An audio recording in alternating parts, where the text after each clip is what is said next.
আসসালামু আলাইকুম। Hello viewers, আপনাদের এখন দেখাচ্ছি একমাত্র দক্ষিণাঞ্চলের বরিশাল, ভোলা, চাঁদপুর, পটুয়াখালী যে একমাত্র নদীপথে ভ্রমণ করার এবং নদীপথে যে যানবাহন সেটা হচ্ছে লঞ্চ। তো লঞ্চগুলো এখন সবগুলো লঞ্চগুলো এখন ঘাটে, সদরঘাটে নোঙর ফেলানো আছে। পটুয়াখালীর উদ্দেশ্যে যে লঞ্চগুলো ছেড়ে যাবে সন্ধ্যা 7টার ভিতরে ছেড়ে যাবে, এবং বরিশাল যে লঞ্চগুলো যাবে সে লঞ্চগুলো রাত্র 9টার পরে থেকে 10টা পর্যন্ত থাকে, ছেড়ে যায়। তো সদরঘাটে একটা জিনিস সৌন্দর্য দেখেন, কত ছোট একটা নৌকা, মানুষ পার হচ্ছে ঢাকা সদরঘাটের এই পার থেকে ঢাকা জিঞ্জিরার ওই পারে যে নামে।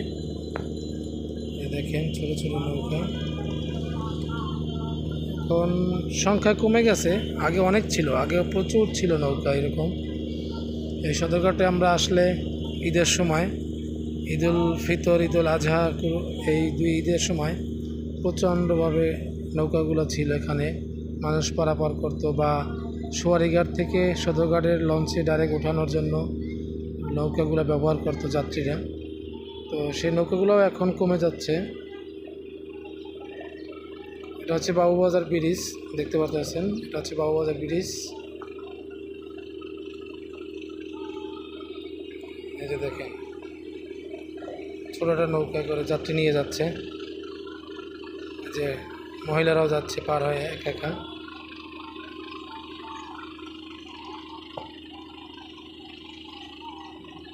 এরপর হচ্ছে জিঞ্জিরা, ঢাকা জিঞ্জিরা। হ্যাঁ, হচ্ছে ঢাকা জিঞ্জিরা। এই যে ঘাটটা দেখতে পাচ্ছেন, এই ঘাটে যে নৌকাগুলো যাত্রীদেরকে নামিয়ে দেয়।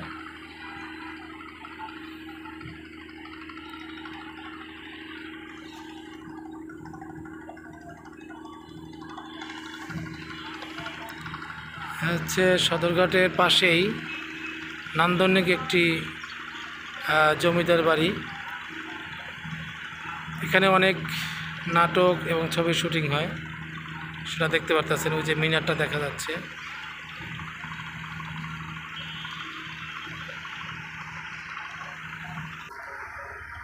টার্মিনালগুলো একবারেই ফাঁকা, আগের মতন তেমন একটা যানজট হয় না বা ভিড়ভাট্টা হয় না, কারণ পদ্মা সেতু হওয়ার পর থেকে দক্ষিণাঞ্চলের মানুষ খুব কম যাচ্ছে লঞ্চে করে বাড়িতে। বেশিরভাগই এখন পদ্মা সেতু হয়ে যায়, যেহেতু সময় কম লাগে, যার কারণে লঞ্চগুলো অলসতার জীবনযাপন করতেছে। সংখ্যা অনেক কম লঞ্চগুলো ছেড়ে যায় ঢাকা থেকে বরিশাল বা কুয়াকাটা, পটুয়াখালী, চাঁদপুর, ভোলা। তো এখানে এই লঞ্চটা বরিশাল সুরভি নয় যায়। এই হচ্ছে সদরঘাটের অবস্থা। এখানে একটা সময় খুব দাপট ছিল সদরঘাটে, এখানে মানুষের একবারে ঘাটের থেকে শুরু করে ঘাটে যারা টিকিট কাটে।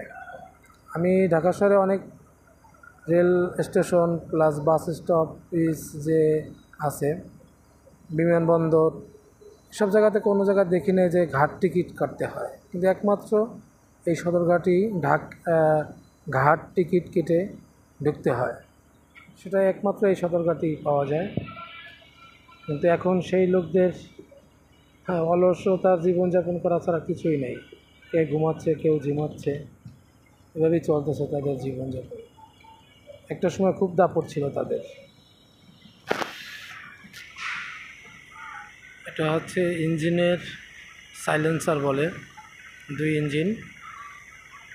একটা লঞ্চে দুইটা ইঞ্জিন থাকে, দুই ইঞ্জিনের দুইটা সাইলেন্সার। এটা হচ্ছে একবারে ছাদের ফ্লোরের উপরের ফ্লোরের থাকে এটা।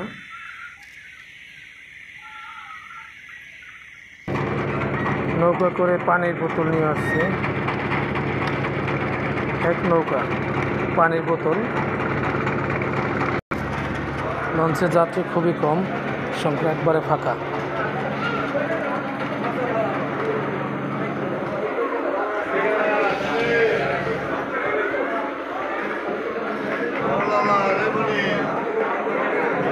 একবারই ফাঁকা, তেমন একটা যাত্রী নেই লঞ্চে। এটা হচ্ছে লঞ্চের নিচের ফ্লোর। টার্মিনালগুলো একবারে পুরো ফাঁকা, স্টেডিয়ামের মতন ফাঁকা, স্টেডিয়াম বলে যে সোজা বাংলায়। এটা হচ্ছে সুরভি 9 বরিশালের উদ্দেশ্যে ছেড়ে যায়। জানি না আজকে ছেড়ে যাবে কিনা, কিন্তু লঞ্চগুলো প্রত্যেকটা লঞ্চ টার্মিনালে নোঙর ফেলে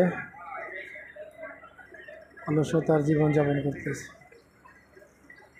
একবার এই মাথা থেকে এই মাথা পর্যন্ত টার্মিনাল পুরাই ফাঁকা, তেমন একটা ভিড়ভাড়টা দেখা যাচ্ছে না, যাত্রী নেই। একবার পুরাই ফাঁকা। এটা হচ্ছে লাইট, এটা হচ্ছে লাইট। রাত্রেবেলা লাইট মেরে অনেক দূরে যায় লাইটের আলোটা, লাইটের ফোকাসটা মেরে লঞ্চের যে চালক আছে সে দেখে রাত্রেবেলা। সামনের সাইড, দোতলার সামনের সাইড। এখানে নামাজ পড়ার স্থানও আছে, যারা মুসল্লিদের জন্য নামাজ পড়ার ব্যবস্থাও আছে।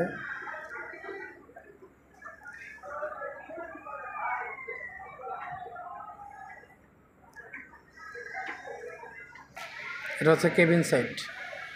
কেবিনের যে সাইডে বা যে ফ্লোরে কেবিনগুলো থাকে সেই কেবিন, প্রত্যেকটা কেবিনের সামনে একটা করে চেয়ার রাখা আছে বসার জন্য বা সময় কাটানোর জন্য, রাত্রেবেলা নদীর যে সৌন্দর্য সেটা উপভোগ করার জন্য। তো আশা করি সবাই ভালো থাকবেন।